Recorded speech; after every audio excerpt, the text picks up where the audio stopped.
Extradigest mugoba nsonga nyongera okubaniriza mwenna abatulaba era abatugobera ku mikutu gyaffe.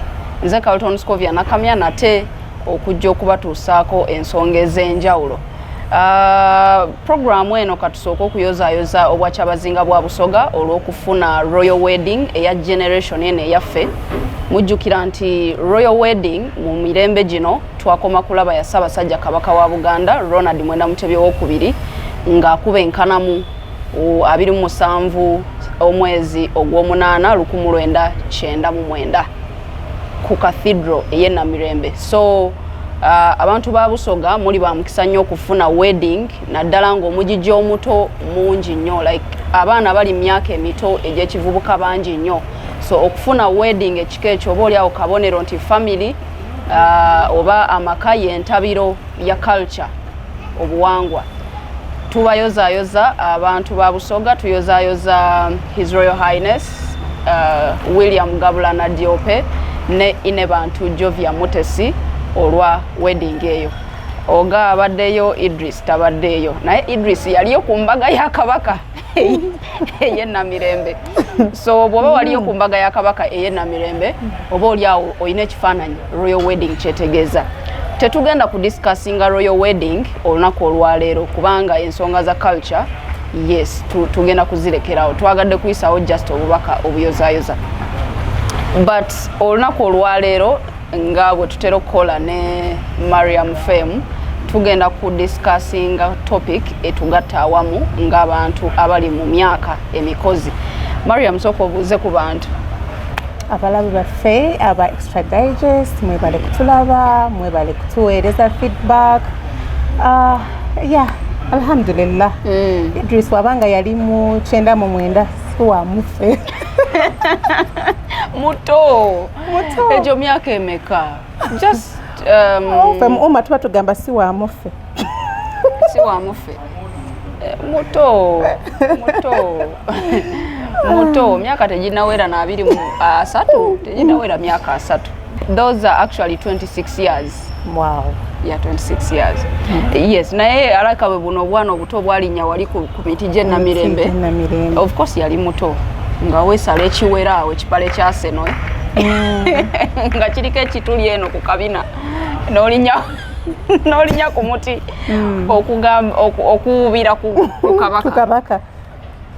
Anyway, Mariam. Yes. Olwaleero twogere ku productivity ku mirimu gye tukolera. Akatambi ako katambudde nnyo wiiki ndowooza omwezi gumu emabega. Yes. Nga it is a workplace. Yes. Abantu bakola waliwo abasitula ebintu ebyenjawulo naye abasitula balaba nga bibamenya basitula bwe basomba bali batikkula motoka batikkula ebintu babiteeka eri mu store batikkula babiteeka mu store. And there was this one gentleman bwadduka bwabaka kino n'akitoolawo n'akizaawo n'adduka eri n'awerekera atwala nga yeetala n'okusinga abakola but actually doing nothing. Nti ng'akola waali physically waali but doing nothing. I am very sure mu mirimu gye tukolera we relate. Absolutely. With such a story. With such a story. Omukozi bw'oba osaba omulimu waliwo ekintu kye tutera oteeka mu CV zaffe. I can work under pressure. I can work under any condition. I am self-driven. I am passionate.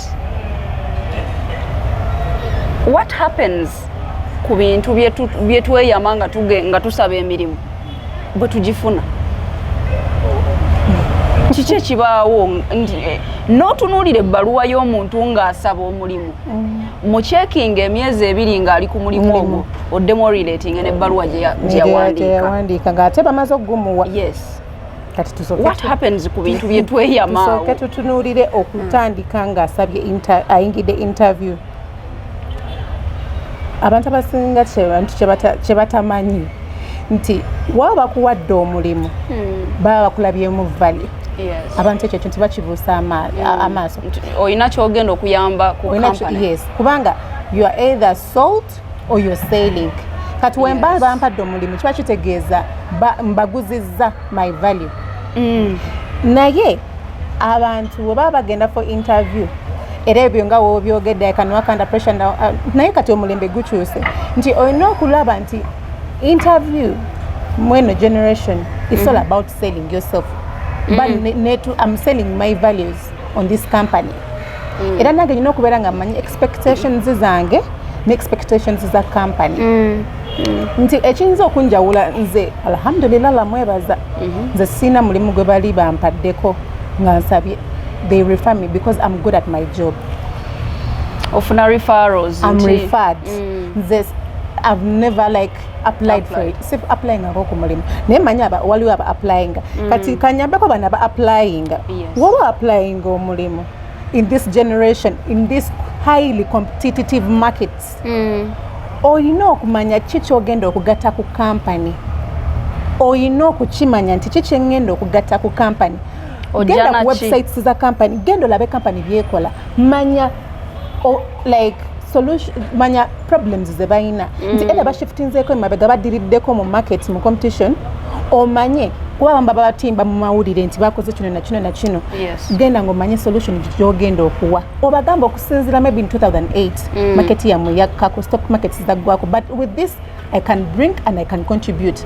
Kiba kigenda kuyambako n'omusaala gwo baba basobola okugwongera ate oba ng'olina solution. Yes, ate oba osinze kuba n'abala kuba toba wekka kiringa ng'okwana omukyala toba wekka, but what are you bringing ekigenda okuyisaawo kati eyo party ngweggwa Katonda nga kusasidde ng'omulimu ogufunye abatannafuna nga bakyanoonya they are still applying, that's why they come to me. Naye kati tugende kuwona bamaze okuwa omulimu alhamdulillah oyiseemu awo kogambye nti awo can work under pressure jukira bakuyisa mu orientation biki omanya kibaawo tuba buli omu aba acheckinga munne company on checkinga nawe nkucheckinga si kyakuba nti company yekka yecheckinga omukozi nange ng'omukozi nyina okucheckinga will I fit in with the company culture and the company systems or not.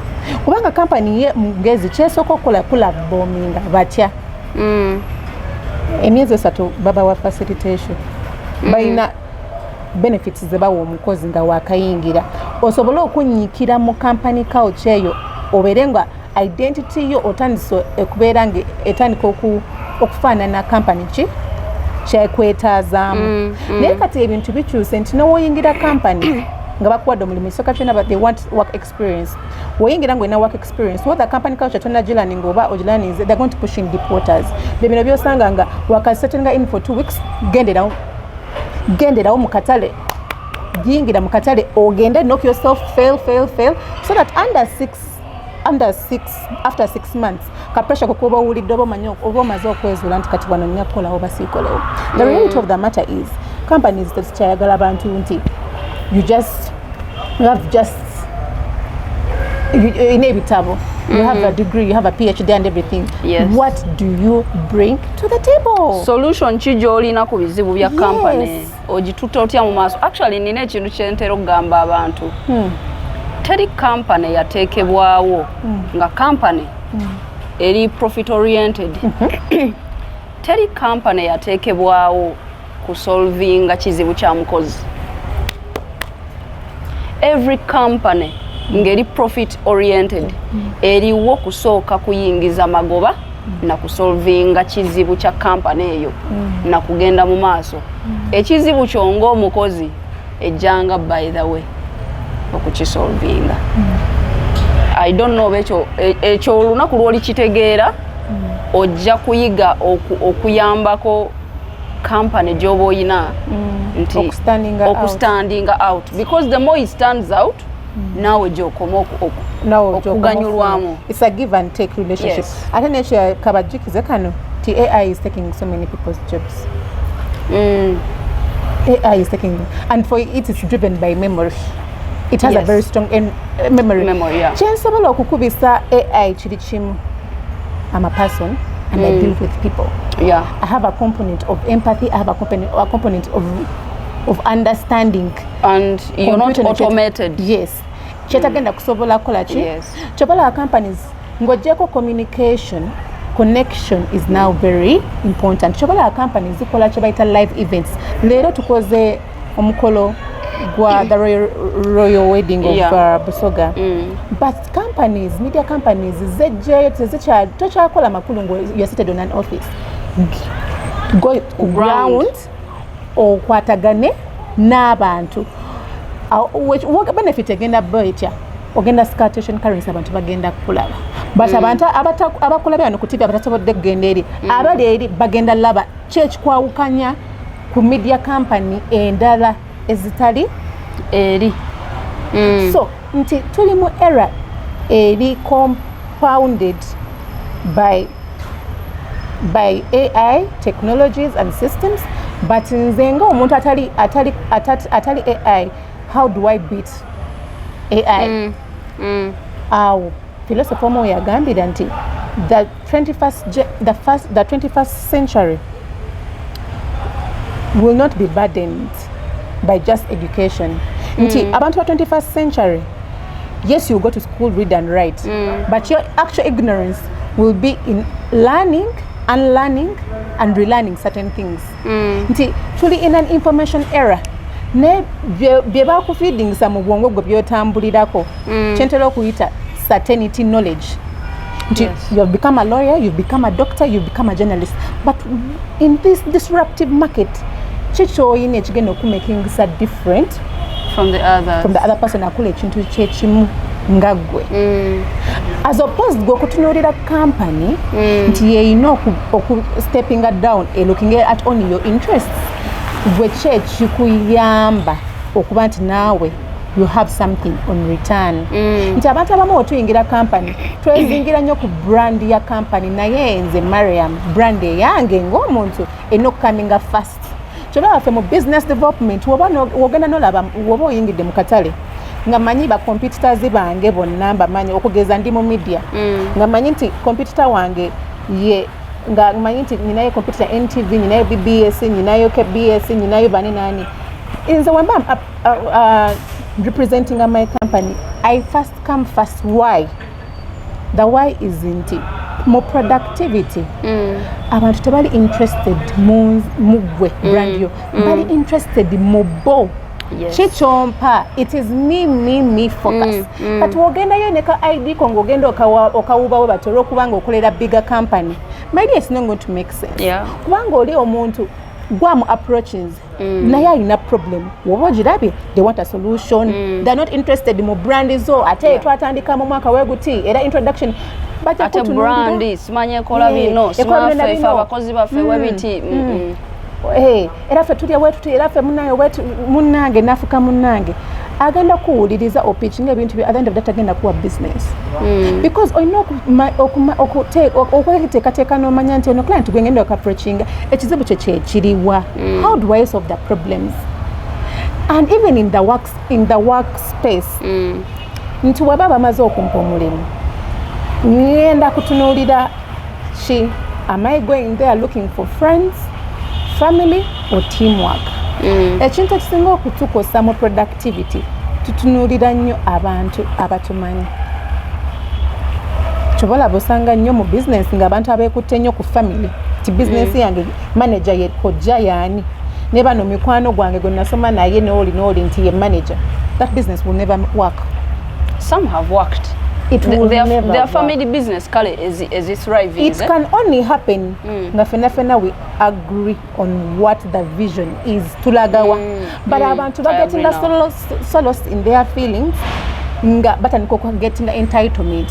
So what about sanga businesses it is serious nga teba hiring abanganda na ba mikwano.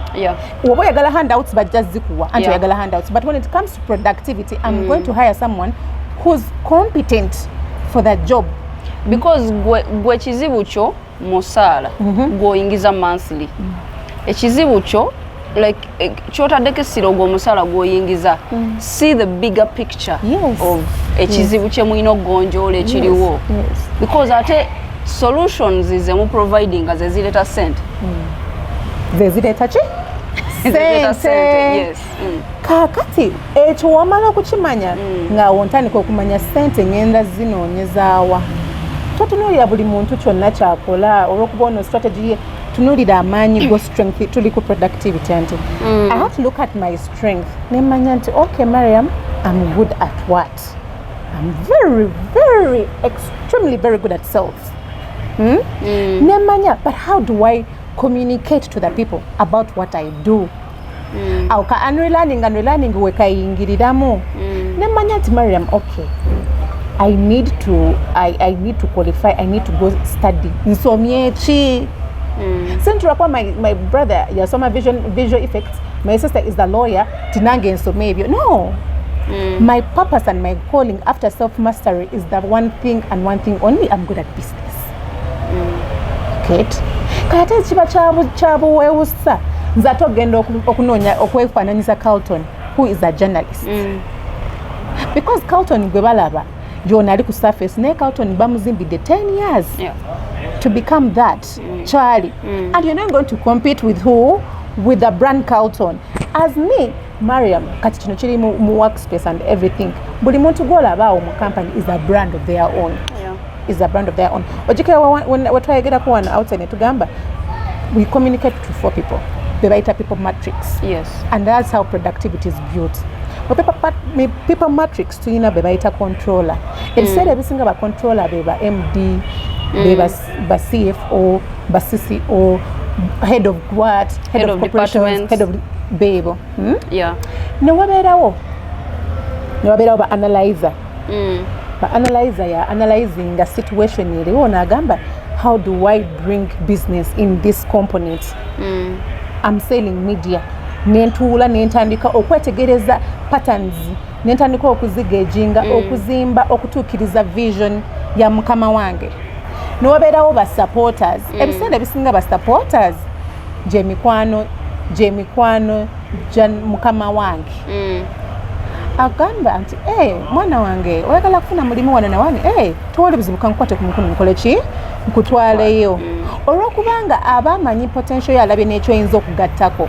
Ebiseera bisinga ba supporters woba ogenda okumutunza ekintu tekiba kuye, it is for the broader people. Era ebiseera bisinga awo leadership wekola ki wegwa nti corporate social responsibility is serving beyond me, but the majority of the people. Katuovao nogenda kubani ba promoter. Nga wala ba promoter bano bebakola mu music, that is what promoters do. Era ne mu business yo company yo mwebali. They will make noise about your thing but they will not do anything. Nga chikulidde. Ba promoting atambula babukire tokota. Oba bategedde why you're doing what you're doing, no lugendo, they're not even interested. Babukire tokota, they just promote. Kati no manyanti okay. Company abantu bonna ebebayina. Ebebayina era ebetaaga bonna they all contribute somewhere somehow. Yes. To the productivity and the growth of the company. Kati nze ng'omukozi nyina okumanya ngwawa mu people matrix. Kubanga abantu kye batamanyi mu companies kirizagana you're selling. You're selling your ebitabo bye wasoma, you went, you were educated, you paid a lot of money and all that. Now it has to reflect in the kind you're of selling your ideas. Yes. It has to reflect. Naye kati wano akatrick wekajira. Otukana ne batukozesa mu company, the gist of it all is not to make money. Why? Woyingira mu company bakugamba, do you have 5 years of experience? Era oba ovudde mu university bakuwa intern. Era bebawa mu intern waliwo bebaleka abala ne babawa emirimu. Kati kiba kyabwebuusanze Mariam, wembanga nakayingira nakatandika, I've not yet built my experience. Okubanga mu mwaka ntandise, maybe they're giving me like 2 million. After 6 months nengamba nyagala banyongeze, kiba kyabwewusa. It doesn't. Kubanga waneno you're picking on an experience. Noyo yazimba company eyo gye wegomba bamukozesa koko ate nayo olugendo lwe. Ne mu lugendo lwe I know yatuuka nagamba this is not working for me anymore. Kibayitaka vision quest. Gwe wetegereze buli mukama wa companies ennene bamukozesaako naye ekyamwawula ku bantu abalala ne ba agents be tiyatuuka akaseera nagamba kati experience ngifunye, I have this and the other, kantandika okwekozesa. Naye kutandika okwekozesa si kwangu. si kwangu abo. That is where everything starts to change. So you can either have the certainty nti buli mwezi bagenda kumpa manyi nina certainty yange nti at least buli mwezi bampaye millions zange 2 n'okuyingira market nga toyina na assurance nti ezo million 2 ogenda zifuna batogenda zifuna just oli awo ku bwa Katonda awo ng'otandika okuzimba buto awo unlearning and relearning weyingirira ng'otandikira ku zero picking from the experience joina joiga notandika applying ate n'ekirala awo oba ogenda ku failinga awo lessons was tandikira you start to knock yourself on doors, you start to knock yourself ogenda okugamba nti bye nakola mu company kanende mbiyingize mu company ngola ate bikola nenga ate bye wali okolera ddala wali ngozifuna kiba kitegeeza wanazimba brand yo. You have to appreciate time and effort oli omuntu gye yakuteekamu nze abantu in the kind of business that I do, of course, you know, I'm all about financial clock for me. Yes, but of course, they cross from companies personal, and development. Yes. So, you know, people cross from companies. They say, Mariam, I want to start up this. I'm frustrated at work. Nengatana yingira, mugaiding and mulaganti, okusinzira kuchuno na chino, like all factors and components, gwesigala, gwevai. But it's more choice, more an open book that according to this and the other. Sigala, at all 6 months or 3 months, there were more promotion. Because me, I've been there. I know what it takes. I've worked in companies I want to single because I'm so. What did I pick most from there? As a Mariam is people. What to get other people matrix? Chikwanguira. Chinyanguira nyo. Mariam, what to get ku productivity at work? Waliwo abantu ate abaagala nnyo companies ne basinga n'abazitandikawo. Omanyi lwaki tekibeerawo? Kyembuuza kiva ku ky'omuntu n'ayagala nnyo company n'okusinga eyagitandikawo n'atandika n'okuofendinga abalala ng'ayambadde kooti eya nannyini company naye ng'ate olunaku luyinza okukya ne bamuwa ekibaluwa nti otulabyeko nnyo. Anti chikomawo ku people matrix. Mukama wa company abanga helicopter tabera waggulu ebeera bawansi. Nze nga nanyini business nze betebina we binkwatira ko obanga oli narcissist kuba narcissist be basinga okukolera ola beba head of this, head of operations, head of that. Baba mu component ya controlling. Kati nze nga business owner nzinya kukozesa osobola okukola ki okumeetinga targets z'abantu bo delegating wansiwo nzo okufuna change agala, but in that process because you are dealing with people on a narcissist yajja kugenda alowooze baja mu feedinga mu kifaananyi nti you're so important kibaita self importance kati self importance webeerawo you're going to lose track. When you lose track nga mukama wa mazo kukozesa nga ku replacinga abamu ta ku replacinga omanyi kyakukola akudemoting. Yes. Nga kubadde junior wate kati ye mukamaawo akazanyo kanyume. Employers bannanyini company bano banyumirwa obuzannyo obubeeramu bakozi ne bickering eyo internal politics. Babinyumirwa. Nnyo cause our work, that's where pressure. Je kibaita pressure at work wetandikira. Tojja kutunuulira omuntu ng'akugamba ekintu naye nga in all honesty si nanyini company naye ng'ayogeranga ye mukama waayo. Kuba baba delegating waliwo mukwano gwange he will fit the narrative. Mukwano gwange yali n'ebizibu naye nga tayagala bibuli abakama be. Of course nagumusingisa ng'alina ebizibu ebyali real nze nga mbimanyi nga tayagala byogerayo ewa manager we, line manager. So kyamukosa ng'ayosa nnyo ku mulimu. Kati mu kwosa okwo ne bamuwa ekibaluwa. It was a warning letter n'agindeetera bambi yamuyisa bubi. Ebbaluwa ng'emugamba you must, nga manager amugamba you must change otherwise we shall not tolerate this kind of behavior. Tetugenda kugumiikiriza mpisa eno ey'okwebulankanya ku mulimu era eno y'ebbaluwa esoosa teyeesembyeyo otuviire. Ebbaluwa nagisoma ne ngamba nze ngaasomyeko ka management akatono ebbaluwa nnungi naye si nnungi because ono ono nga manager teyatwala budde kutegeera kizibu kyono nono yakola ensobi obutayinforminga naye ebbaluwa yali so conclusive like obuyinza bwali bungi nnyo kati ebyo bakama baffe babinyumirwa nnyo ate awayitira ye kiba kimukolera it's high and fire kyobalaba osanga companies nga buli mwezi olabawo new faces. They're not interested in you as the worker.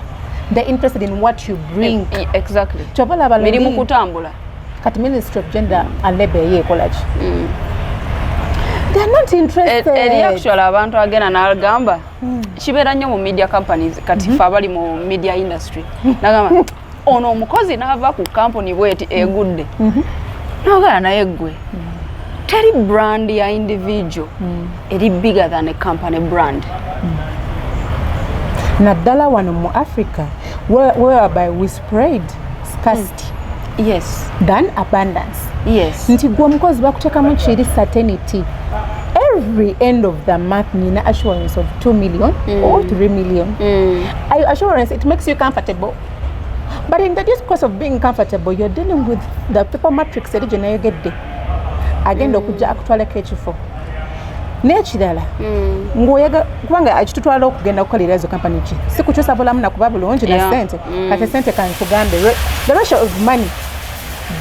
of money abantu bafika nakati mukawulirize nnyo is equivalent to 3 things and only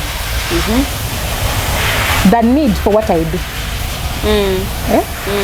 the need for what I do the demand for what I do and the difficulty in replacing me.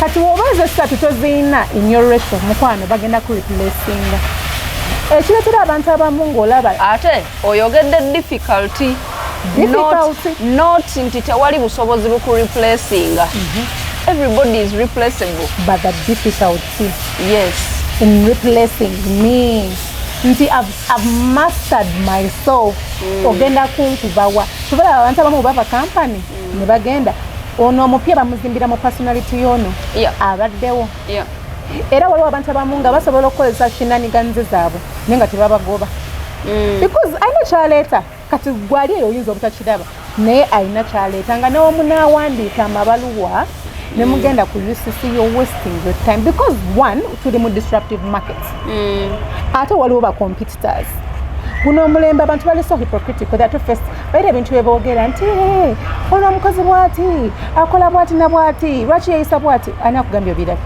byakola sina bira bwati waliwo target audience ja capturing and that is how attention works. We are selling attention and attention is a currency. Kati gwe ekyo wotakimanya buba buzibu bwo tebuba buzibu bwa company yaye akukolera ki kuba kati ocha kusanga company zimu bitwayogerako nitwa example next media it has 15 brands really if you're complaining about a certain brand labendala salamu weri musumedini mukakane emyoyo okakane okayana kuono ono presenter yavumye oli ono yavumye oli presenter wa TV eno yavumye presenter wa TV eri gendo labe salamu TV kukakanya omwoyo oba genda ku current affairs olabe bigenda mass gendo labe ne post they give you an experience economy so you're making noise as you're making noise about this company over one mileage okay because law of attraction works like this it doesn't reject anything. Yes. Tayina accept tayawula kibi na kirungi. So the moment you start making noise about certain things, oba wa omuwobudde kiringa wona aba n'omuntu ng'okimanyi tategeera. Ng'okimanyi ono omuntu entegeera yange naye katate gwe n'omuwobudde. N'omuwobudde natandika okuyaga nti oyagala mumusomesa. In a generation people are not even interested mu kubabuulirira. But as a business person, because I'm looking at profits and capitalization on your ignorance since mbakolerechi ojikawe katwagamba nti esente y'omuki sente y'omusiro omugezi yalya netugamba nti tuli mu disruptive market so we are looking for the bread that is kisaanidde oba mutendera ki nze omukozi gwe nina okusabirako okunyongeza omusaala Mariam toseka bwe netunulamu nepima biki bye nnina okusinziirako okugamba mukama wange wano oteekeddwa okunyongeza omusaala ng'olaba nti wano wo is a must. Awo ebintu ebyo nnyo bibala ate nasaba mulimu. Serving the company for 3 years. Kiriwe kiti woyingira mu masuka akamaso ako nga oba kibagamba burning bridges oyingidde mu lutalo olina okumanya resources zo ziri wamanyi gange gali wa my strength tuwa company ekuwe mulimu kuba ena kyekulabyemu kyabwewusa gwe butakimanya yakuba abantu abamu obuzibu tulina tututunira nnyo weaknesses affe. Don't look at your weaknesses, look at your strength, capitalize on your strength, specialize on your strength. Or very difficult in being replaceable, how you can say. Our company is because they need you. You can't be replaced. You can't, like, it's by no kwita mubantunga million okufuna omuntu nga Mariam Fame. But that takes self-mastery. Self-mastery is all about 5 things. But if those 5 things, you have to come into my inbox of Bikunyonyola. So, abantu productivity. What, like, I don't know that mu companies waliwo abantu abalala babiri. Ekireetera okuba nti you can get promoted, nekireetera okuba nti osobola okwenyuwa n'ogamba kaŋŋende. Kiri mu bintu bibiri. Ate kye tutambulirako. Waliwo bayita ba performers. Ngaye omuwa delegation omulimu ajja gukola. Performers. The performer. Mukozi. Like result oriented. Exactly. Who will give you the results. Omwe KPIs zonna as hitting. Niwabayo kibayita producer. Akola show. Producer y'omuntu nga olaba producer ajjayo products. Ajjayo products, azimba products, azimba systems. Naye omuntu oyo tabanga performer. Era ekirese abaleta innovations sibe ba performer. They are the producers. Era fena mu company olina okwebuuza ndi producer. Ndi producer oba ndi performer. Okugeza ojja kulaba abantu nga Red Bull yali mukozi wa company. Nenga ate yagenda Japan bino byatwala company for retreat nanya ka health drink ne kamukolera nagani nokakopa na igezako okunyumizako bakama be ne batamuwuliriza ne wano tukirabye ngoyina an idea ngolaba fitting it is the best and they don't listen to you. Why? Jukiro inayo controller mukama wo controller ngoyagala kuyisiza wo kyoyagala oyino jizimbira nti yagirese oyino kumuleka ashininge ayino kutwa okuboostinga kubanga naye ne mukama we ayino kumuleka wonti yakola. So yeno principle ya 48 laws of power, never outshine your master. Never outshine your master. Kati ako ka art of war kategera kaba kajja kukolera tojja gobebwa nti naye aso kutukakasa na kudefendinga tolaganga mukama wo nti oli mugezi nnyo okumusinga wowe nacho buildings mwite waggulu kamazingire ko so that wababa mwiseri mu ba TMT's meeting ba top managers meeting agenda kozesa eyiyo kati atamala akulinde mu executing kubanga oba omukumira omulimu gwe nawe ajja kukuumira ogugwo wansi eno kubanga omusupportinga wali. Yes ono mulaka nti ye mugezi because contract yo ne contract ye tebi reflecting nga tebifaanagana. Actually abantu bangi nnyo abagezi babagoba ku mirimu nogamba abagezi be basinga ogobwa ku mirimu nogamba naye ku magezi gono galina ddala lwaki ava ku mulimu guno lwaki bamugoba lwaki waliwo okumuyigganya we wati newe bati nti mukama omuwe gap mulage gwoli fala. Leta idea jimukwase jimulekere togenda wa top we kugamba nti atenze nalese kinonze kuba company zina bureaucracy era wogenda wa businessman ajja kugamba genda olabe manager gundi ne gundi ozana kyabayogera bwati. So because we have different minds, different reasons, and innovation is based on producers. I, Mariam, am a producer, I'm not a performer. Kati nzo kumpita mu company yo mba nyina expectations zange bwe manjagala mukama wange ansiimeko okwo nange idea gye muwadde egenda okumuteeka mu butaala to make him shine. Nange netaaga recognition. Anti keeko ke baba kubisa. Bajja kuwa employee of the month bakwe certificate osanyuke nnyo amapapa otandika owulira nti and that is bullshit. That is bullshit. Ogena chimanya after 5 years you've lost your time and energy in a place. Like chobalake ka certificate ka employee of the month, employee of the year. Yes, neka bonus ko mwaka. Kugamba you have to conform or sanyusa bakama abo at all costs, and that's how chechizala chibaita toxic work culture. Ngatosha sana ku reasoning because they drain you to a point you can't even be creative anymore.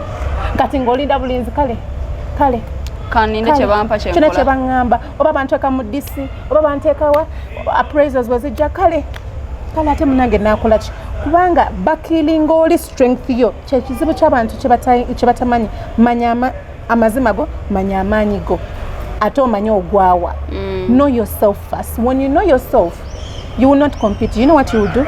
You will dominate, and that's how I can explain productivity at work. Bw'obeera ku mulimu manya ky'olina okukola, tolaga mukama wo nti oli mugezi nnyo okumusinga, ne bw'omuwa idea muleka sikowalinge gwe sirika tuula eno, ddamu olowooze bw'oba oyagala kukola bibyo bikole. Bw'obanga olowooza kampani ogenda kugyagala nnyo okusinga eyagitandika, lowooza ku lunaku lwanakuwa ekipapula nti tuviire mukulu otulabyeko nnyo. Bw'obanga gwayiganya banno ku mirimu, lowooza nnyo nti kampani eri okusolvinga bizibu byayo eryoke solvinga ebibyo. N'akalala ate abantu ke batategeera. Naye era nga twakwogerako naye certainty. Kampani kyewa omukozi gwe kikutuula mu bwongo obwo kiri kimu. Certainty that at the end of the month bakunyiganyiza bakukoze batya, they have told you around, they made a full out of you, but bagenda kuwa certainty nti after omwezi bagenda kuwayo obukadde bwebuti ne bwebuti. N'ekirala ekireetera abantu okubeera stuck in toxic places and productivity okubeera ng'ekatinga low, fear for loss akalimu nkyo kaleka is greater than desire for gain. Sobola okutandikawo ekyange awo batuzimbira for years and years, and that's how companies do that. So Mariam, mudakiika emu wa abantu amagezi how they can best be productive at work. Nga bawadde ayetaaga ekisuka kwawo, that's when you come to me, Dula Mariam on X space. Sorry, is it X sorry. Twitter. You know, whenever I look at, I'm sorry, the very last njagala omuntu bagende banonye Elon Musk enkola ye. Okimanyi nti assistant wa Elon Musk balamuyita Mrs. Brown. After 13 years chicho wambuziza mbu njagala omusaala banyongera omusaala yamugoba. Yamugamba kasoka ndabe emirimu gyogikola gitya. Namugamba kamukwa mu 2 weeks of break. Yagenda okomawo ngamugamba your services are no longer needed. Kusaba musaala. So toyina kwesabya kuongeza musaala. Osobola ogusaba, but manyani gwokolera. What personality type is your boss? The other man is not a performer, he's a producer, he builds systems. Chobola baina yazimba Tesla nefuka cheri, PayPal, Solar City, X space, you know, X in former Twitter. Wabanga osobola okugoba Mrs. Brown ya muli personal assistant. Abantu baba wiring differently. Kyeba kitegeeza asobola okwekolera. And that's how biggest entrepreneurs work. Abamu kiri nsobola okwekolera. I can do it myself. Kubajukira aba yakitandika ngali omu mwe abalamuze buzi kumuyambako. You are working on your boss's dreams. If you are really that company musuza teyeba sego lya oyagala kuongeza musaala. Aba omanchi abalowooza ng'omugambe abagamba if you're so good lwaki totandikawo ebibyo. Oh, if you're actually very good lwaki oli employed? Yes. And it's real, it's justifiable. Yes. If you're that good, lwaki oli employed, lwaki okera ku machano ng'oli under somebody's feet? Namugoba, that is Elon Musk for you. Wano mu Uganda eriyo ababikola ba employer bwe bati. Zonna zolaba ennimi.